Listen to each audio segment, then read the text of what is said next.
On this week's 51%, for all its tidings of comfort and joy, the holiday season can be a difficult time for some. We take a look at some ways to combat loneliness this time of year, and therapist Keli Rugenstein shares how parents of estranged adult children can find peace. The one thing I would like people to know is there is every reason to believe that you can recover from it. We'll also have tips to help you dodge those dreaded questions at family gatherings like, when are you getting married? I'm Jesse King. It's all up next on 51%. I was standing around like one of those girls I had seen in a movie. The whole world was a movie back then. I had my sunglasses on, I wanted to be seen without seeing shy Lolita. I wasn't really in it, I didn't really get it. You're listening to 51%, a WAMC production dedicated to women's issues and experiences. Thanks for joining us. I'm Jesse King. It's no secret that the holiday season, for all the joys it can bring, is stressful. Despite it being no secret, we have a knack for pretending otherwise. It can be so easy to get caught up in the idea that Hanukkah, Christmas, Kwanzaa, New Year's, that all of these days should be perfect, that we should feel perfect, and anything less than a Hallmark movie is a failure on our part. So today we're talking about instances where your holiday may be less than perfect, and how to feel better about it. Kate Wells is a licensed clinical social worker with HPA Live Well in Albany, New York. This is the busiest time of year for a lot of mental health organizations, and Wells says there's a variety of sources for her clients' stress. I do think that people focus a lot on it is the most wonderful time of the year. For a lot of people, they feel embarrassed to talk about the expectations that they put on themselves in terms of presents and food and occasions and how I look and, who I talk to. And mentally, we can feel very isolated and feel like we are the only ones going through the loneliness around the holidays. Loneliness is a growing epidemic in the U.S., deepened by the coronavirus pandemic. Wells says loneliness can look a lot of different ways. Maybe you literally don't have anyone to spend the holidays with this year. Maybe you've moved to a new city. Maybe you've lost a loved one, or you're going through a tough breakup or divorce. Maybe you're surrounded by family, but you just don't feel comfortable or understood. Mentally, Wells says loneliness can contribute to an overall feeling of hopelessness, depression, and lack of self-worth, but it also plays out physically. Physically, it can impact people's sleep. It can impact, their relationship with food around the holidays. People can really shut down because of loneliness. Winell Soares, clinical director of Capital Counseling in upstate New York, says it's important to know that loneliness can also look like anger. People can act out when they're upset, feel resentful, and push others away. She says loneliness tends to create a cycle whereby we either withdraw from our communities or send them packing. The key to addressing loneliness, then, is to flip the script. Actively plan on how you're going to take care of yourself this holiday season and invite others in. The first thing I think would be helpful is to change your perspective on how you see this new alone time and research new activities that you've been wanting to try, get into the routine of practicing good self-care, travel, see a new city, state, or a different part of the city or a different part of the world that you've never been. Volunteer, support, get involved in a cause, share your talents with other folks, your abilities, your skills with those who are less fortunate. Look for social groups, reach out to family and friends that you haven't heard from in a while, even if they're not local. I think also something that helps us to cope with loneliness is to practice gratitude. Journal, talk about the things that have gone right or the things that you have accomplished this year. And I'm guessing stay away from social media, right? Definitely avoid social media. Oftentimes we get caught up in the, pictures and the references that people make online. And that causes us to not be present with our emotions. Step away from the social media. Create your own traditions and values. Be creative. Be kind to yourself. And again, practice gratitude, whether it's for the memories or the lived experience that you had with this person or with that life event. Be gracious to yourself for the courage that you're showing to get through what you're going through and celebrate you. For those who are going through perhaps their first holidays without a loved one, whether someone has passed away or you're going through a breakup or divorce, how can you help yourself in that first holiday on your own? I think the most important thing is to validate your and their feelings and give them space. You've experienced the loss, so don't pretend like it didn't happen or, that you have to move past it. Identify your emotions, right? But know when you need help. If it gets too difficult, reach out to others, but be patient with yourself and give yourself permission to experience your emotions and move through the pain at your own time and in your own order. And like I said, create your own traditions and rituals for individuals who've passed away. Maybe it's keeping those memories alive by doing some of those activities that you did with your loved one. Or maybe it's creating a memorial, creating a photo collage of memories to celebrate the person, or creating a quilt with pieces of their clothing. But most importantly, taking the time to acknowledge the feelings and allowing yourself to feel them. Family trauma can often rear its head around this time of year as we attend holiday gatherings and get triggered by certain events or people. What advice do you have on that front? I think it's important for us to set proper boundaries, right? We want to make sure that individuals feel safe from pressure and judgment from the family, the expectation that, this is the season for happy times. And you may have individuals that are invalidating any of your feelings of sadness or trauma. It is important for you to set your boundaries, to go in and know what is it that you require for your holistic safety, emotional, physical, spiritual, and the like. And if at any point those boundaries are compromised, that you have an exit strategy. And sometimes in those cases, what would be most helpful is that you have a partner. You have someone that will support you and keep you accountable for your boundaries. Are there any resources you want to make sure people know about? Absolutely. Ready Counseling, which is another practice in the community, they are actually doing a Christmas Day group. So it's a drop-in group that folks who are struggling with the holidays may be able to benefit from, and that's info@readycounseling.org. We also have our after hours line for those who might be struggling. They can call our offices at 518-462-6531, option 2, and they will be connected with a crisis counselor. When at all possible, and when comfortable, talk to a professional. Grief is a common emotion. It's not linear, right? Not everyone experiences grief and loss the same way, or loneliness the same way. If your grief and loss sticks around, if it gets worse over time, please seek professional help. No matter what you celebrate, it's important to remember that the holidays can be a wonderful time, but it's also just another day. Stay off social media, be kind to yourself, and reach out when you need help. You can access the National Suicide and Crisis Lifeline by dialing 988. Crisis Text Line can connect you with a volunteer crisis counselor by texting HOME to 741-741, or you can go to their website, that's crisistextline.org. We'll have links to HPA Live Well, Capital Counseling, and the resources mentioned by Winell Soares at our website, that's WAMCpodcasts.org.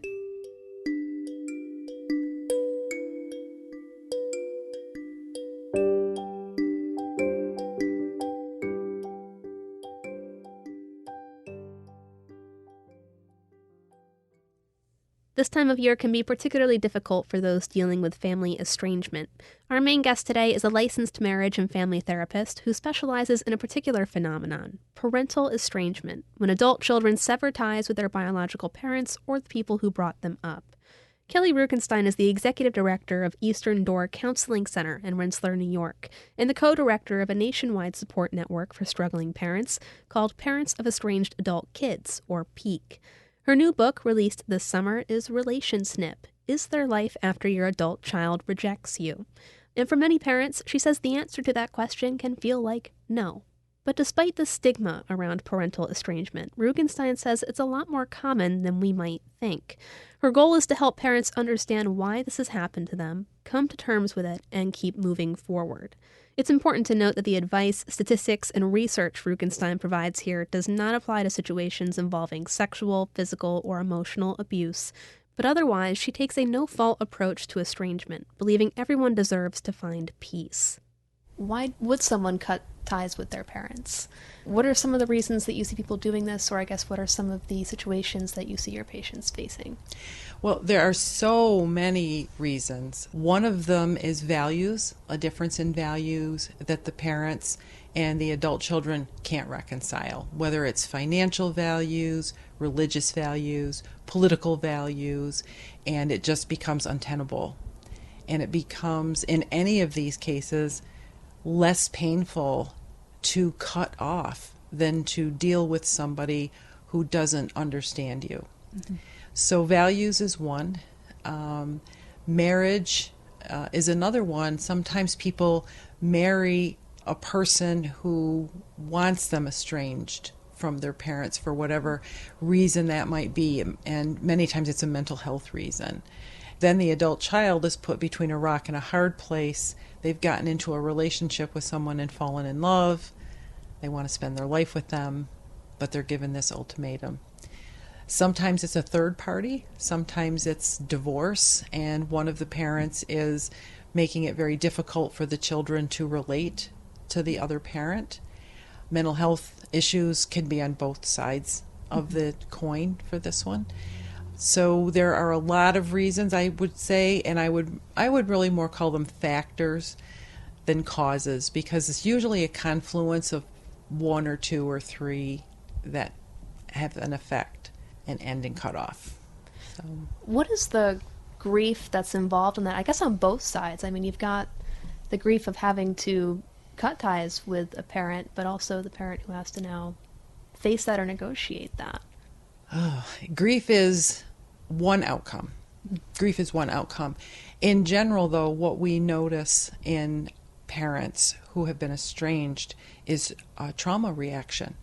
They have a lot of the symptoms, if not all of the symptoms, of trauma, which includes the sorts of trauma that we see in combat. So it is deeply, deeply painful for people. In my work, I have worked with a number of people who have not only had the misfortune of being estranged by their adult children, but they've also really had bad circumstances and they've actually had children die. And they will tell me that the pain of estrangement is worse than the pain of losing a child to death, because it's ambiguous. You don't know when and if it's going to end. And with death, there is closure. So that makes it extremely painful and enduring. And in death, the child is usually not choosing that estrangement. Someone has specifically chosen to cut you out of their life, and that's painful. Yeah. Yeah. Well, I guess, what do you do in that situation? Like, I imagine there must be a lot of back and forth in parents' minds about whether they should reach out if they want to repair the relationship, and I guess, how do you navigate those messages? Well, there's a lot of myths out there about estrangement in the adult situation, not younger children, but when an adult child chooses that. Mm-hmm. The myth is it must be the parent's fault. And then the confounding myth is it's the parent's job to fix it. And neither of those are true. And I like to frame it as there's nothing wrong with the parent. There's nothing wrong with the child. Inherently, it's the relationship dynamic that's fallen apart and really needs to be looked at. One of the things I do is I help parents to understand that the work is not all on them and it isn't all their fault. And it's not all the child's fault either. I take a no blame, no fault approach. So that's the first thing I try to do, is help them to understand that piece of it. And the second thing is sort of, parents find it sad, and that is reconciliation is rare. And that is really difficult for parents. Reconciliation is what they're hoping for. And even if they work at it, it can be rare. So those are two big things I like them to know right up front when we start working. What is involved in achieving reconciliation if it's possible? I wish it were as clear-cut as steps, but there are a lot of factors we can consider in that, and one of them is deciding that you would like to reconcile and do it in a healthy way. So there's what we call, in the research, it's called the estrangement reconciliation dance, and what happens is there's a short estrangement, it gets a little uncomfortable, so then there's a reconciliation, then the trouble rises again, there's a longer estrangement, and this dance keeps going with longer and longer periods of estrangement. That's what the research calls it. I call it the estrangement reunification dance, because they come back together, they unify, but the same problems are there. They have not addressed the issues that really caused the cutoff. So the first thing is to understand that we really don't want it to go back to the way it was. And in order for that to happen, there have to be changes on both sides of the aisle. And not changes like you need to change your value system to match mine, or I have to change mine to match yours. The change is in being able to recognize we both have a different point of view. We're both working really hard to make you believe or adopt my point of view, and that's not working. And I can love you and you can love me, even though we're different. That is a really simplification of what you're looking for.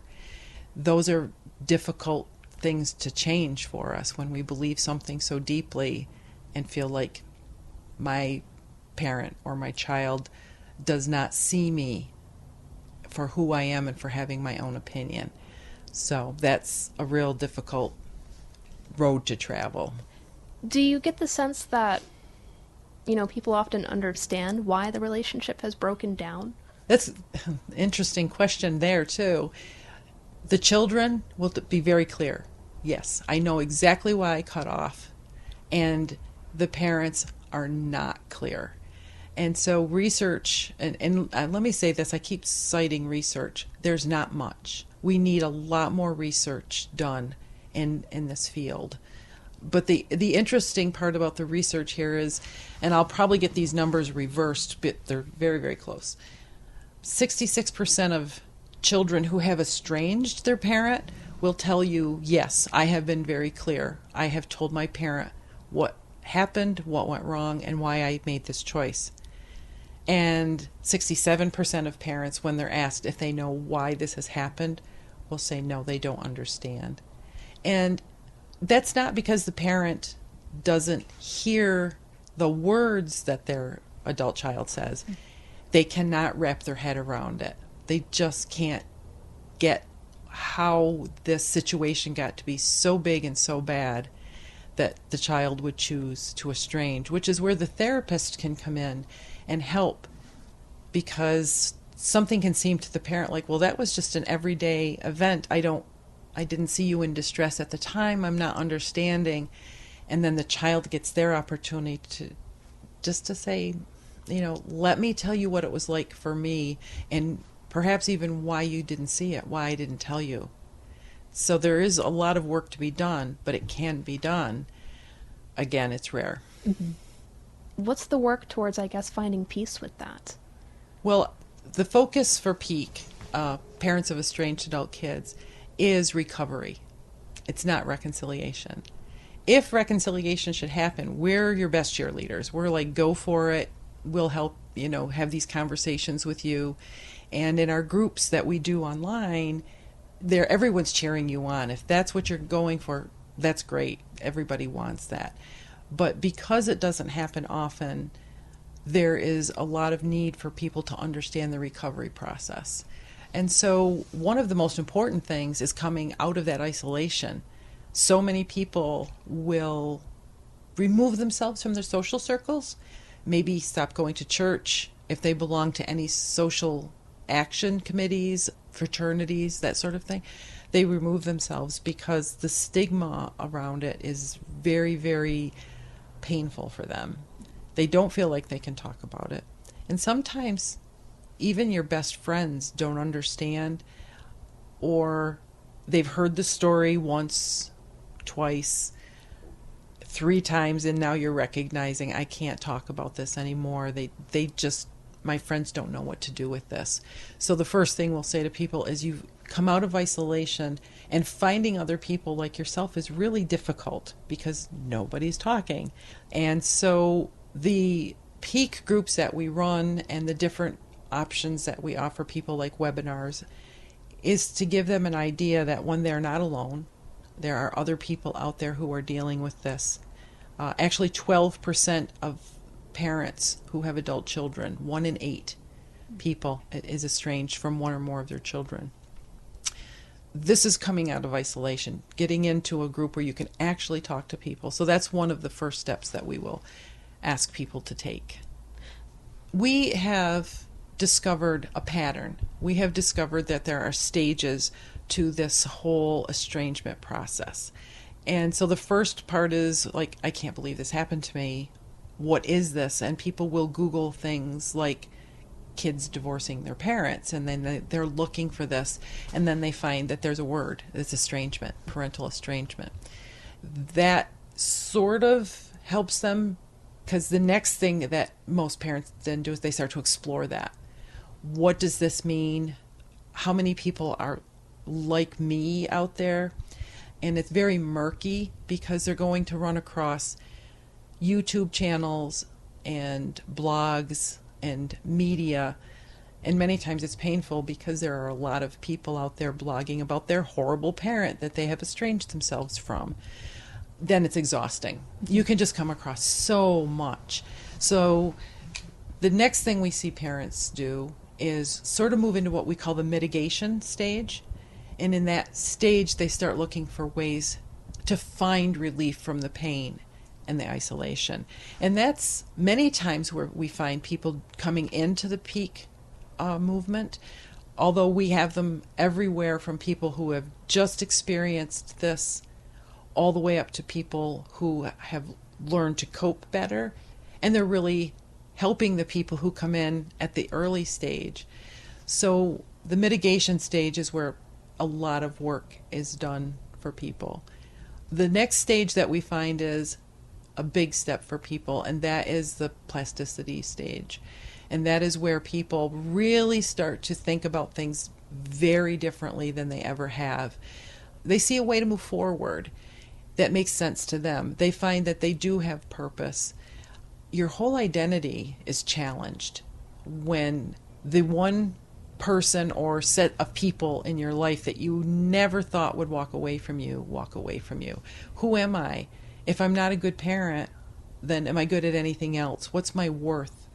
And we place in our culture so much worth and value on being a parent and being a good parent, which isn't well defined even, that it can become a moment in your life where you begin to question everything about yourself. But when you move into the plasticity stage and being able to say, well, parenting isn't all of me. I have these other things that I offer the world. I'm creative, I'm curious, I'm fun-loving, and you can start to pay attention to those things. Then you're moving through a stage that's helpful. The really wonderful thing about all of this, though, is that if you are doing, I say, the work of recovery, you are really much better prepared for reconciliation. So if your child approaches you down the road and says, this is ridiculous, we need to make this work, how do you want to do it? You've begun to know different ways to do it, because it's part of what we talk about. Whether you're in our groups or you're reading our books or watching our YouTubes, that work that we need to do to become functioning and happy, healthy member of society again has taken hold. So that's helpful for reconciliation. On the adult-child side of things, do you see them often having to navigate their own emotions of having to cut off a parent like that? Do they sometimes regret it? Do they want to come back? Or is it a whole process of finding peace for them as well? It's all of that. There is a process of finding peace. There is pain. Children don't see themselves doing that either. I often will tell parents that I'm working with, they hand you that little baby in the hospital, and you don't look at that baby and say, oh, I'm going to be the absolutely worst parent I can be to you. And the child never grows up thinking, I'm just going to push you away someday. That's not in the script. Mm-hmm. So yes, the kids hurt. And actually, cutoff is, you've heard the pain scale when you're hurting and the doctor says on a scale of 1 to 10, what's the worst? It's a pain scale. When you cut off, you are hurting. And so there is equal hurt, maybe different reasons and different kinds of understanding, but kids don't want to be without their parents either. So, is there any other myths about estrangement that you'd like to dispel, or anything that you feel like that I'm missing that you want people to know? The two biggest myths we've mentioned about parents being at fault and being also the ones who need to do the repair work. So those are the two biggest myths. Mm-hmm. But the one thing I would like people to know is there is every reason to believe that you can recover from it. It will always hurt. We can't take that away. But you can move into healthy living again, especially if you're taking it intentionally and working with it in a way that promotes health and wellness and not being alone. All right. Well, thank you so much for taking the time to speak with me. I really appreciate it. Thank you for having me. Keli Rugenstein is a licensed marriage and family therapist, the executive director of Eastern Door Counseling Center in Rensselaer, New York, and the co-director of PEAK, that's Parents of Estranged Adult Kids. You can learn more about their support groups and resources at parentsofestrangedadultkids.com. Rugenstein's book is Relation Snip: Is There Life After Your Adult Child Rejects You?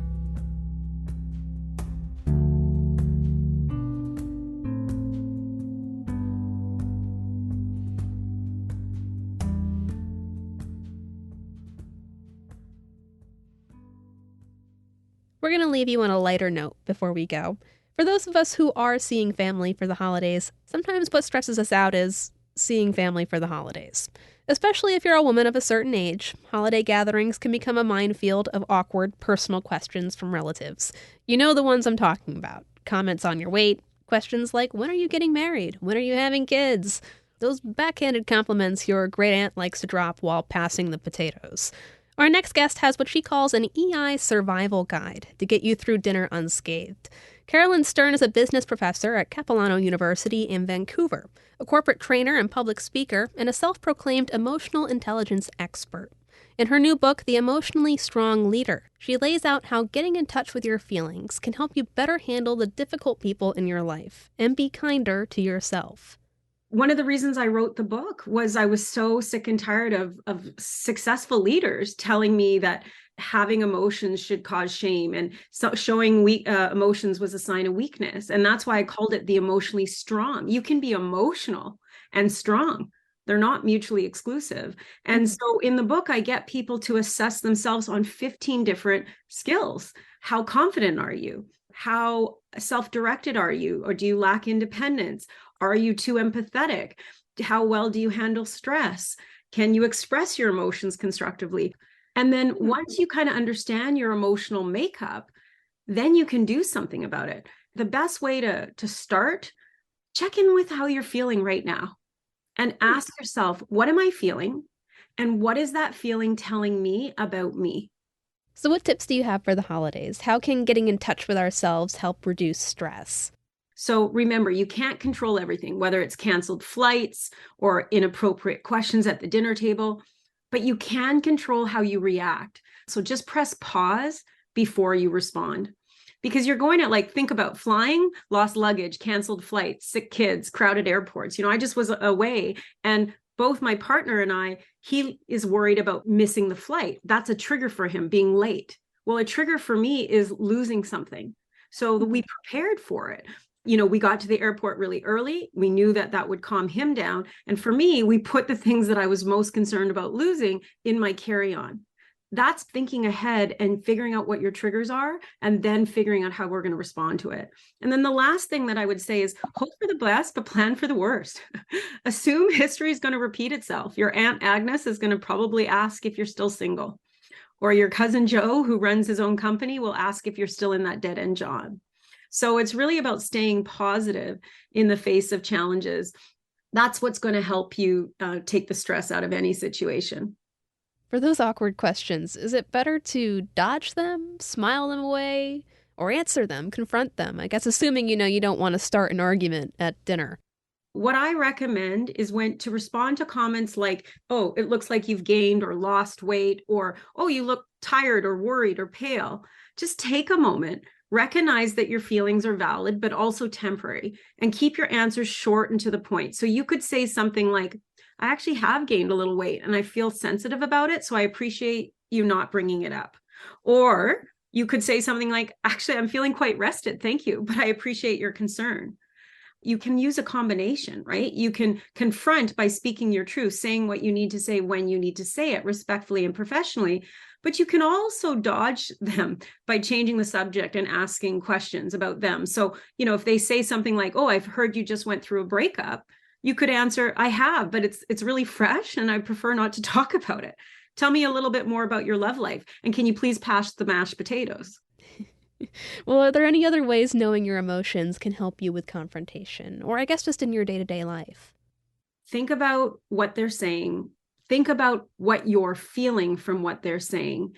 And then again, what is that feeling telling you about you? Emotions matter, right? They affect everything. They affect our memory, right? Think of the last time, Jesse, you were emotional. How well did you study for that exam? Or think about how your emotions about a person can cloud your feelings about that person. So knowing your emotional makeup, right? Knowing your strengths and development opportunities is going to allow you to determine what strategy to use moving forward to get the results you want. So in my case, I struggle with independence, and people are always surprised by that because I run my own company. I'm financially independent, not married. However, I had growing up a very overbearing mother. And although she meant well, she didn't really teach me how to learn to stand on my own 2 feet. Well, now in my 50s, I question my judgments a lot. I need a lot of reassurance from people. But because I know this, I can work on those skills. And that's what people need to do. They really just need to assess what they're strong in, what they're not strong in, what are their triggers, what brings up emotions. And then they can do something about it and leverage what they're good at and plan a development for self-improvement. Carolyn Stern is a business professor at Capilano University in Vancouver, corporate trainer, public speaker, and the author of the new book, The Emotionally Strong Leader. You can learn more about her and her corporate training company, EI Experience, at carolynstern.com. Carolyn, thanks for taking the time. Thanks so much for having me, Jesse, and happy holidays. That's all for this week's 51%. 51% is a national production of WAMC Northeast Public Radio in Albany, New York. It's produced and hosted by me, Jesse King. Pardon my voice. Our associate producer is Jody Cowan. Our executive producer is Dr. Alan Chartock, and our theme is Lolita by the Albany-based artist Girl Blue. A big thanks to Kate Wells, Winnell Soares, Keli Rugenstein, and Carolyn Stern for hopping on the air with us this week. We hope you have a wonderful holiday season. Next week, we get a little nostalgic and look back on 2022. We hope you'll join us. But until then, I'm Jesse King for 51%. I was every single girl, I was nobody else, I was so sure of myself. I was 15 and a half, he was a hollow laugh. And I lost my cool somewhere along the way. The nightmare down the hallway, I had to learn how to look away. I lost my cool, no electricity, hot rain on the concrete, sweet melting little girl dreams. They said, oh, I want a big life, not a house I could have been like. Where are you taking me? Where are you taking me? Said everything I do, I feel fine.